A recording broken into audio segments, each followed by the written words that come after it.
It was not too long ago that Romelu Lukaku seemed set to return to Chelsea as the prodigal son, taking his place finally as the rightful heir to Chelsea's striker throne.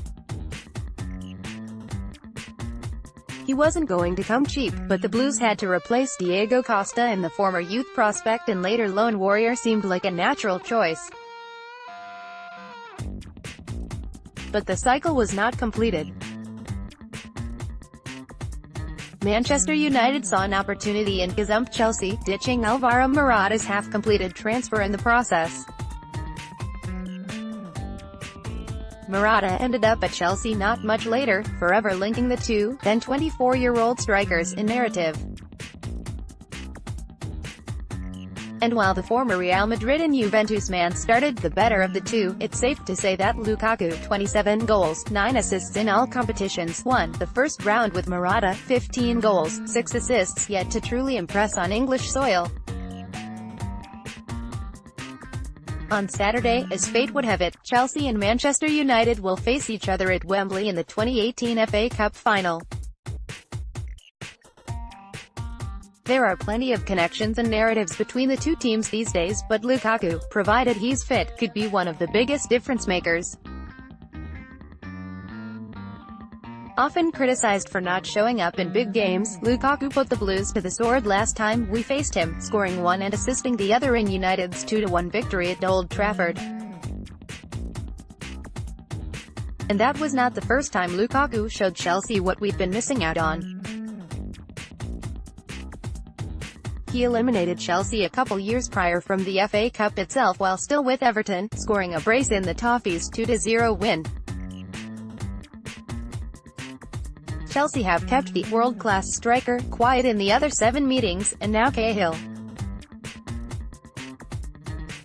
We used to call Lukaku the completely striker, more in jest than anything, but that's probably very close to a serious assessment these days. When he was here, he had talent, but he was very young.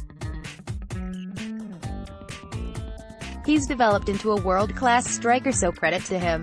Sometimes, when you're at a club like Chelsea, you feel sorry when you see a player move on.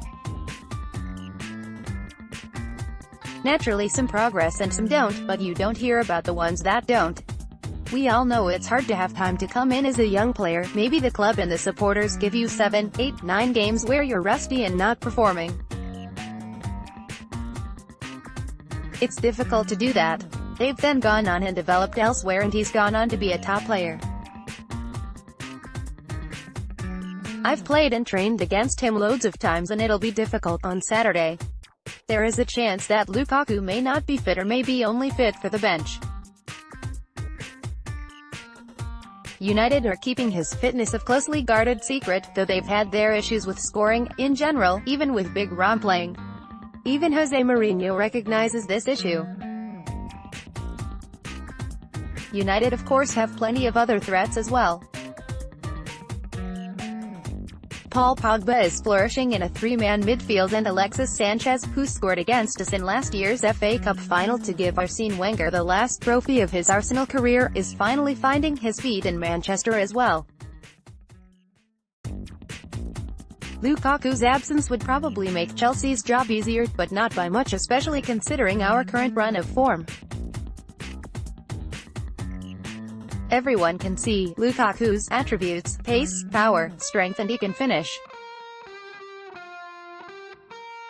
His goal-scoring record is very good, but we're not focusing on one player in their team.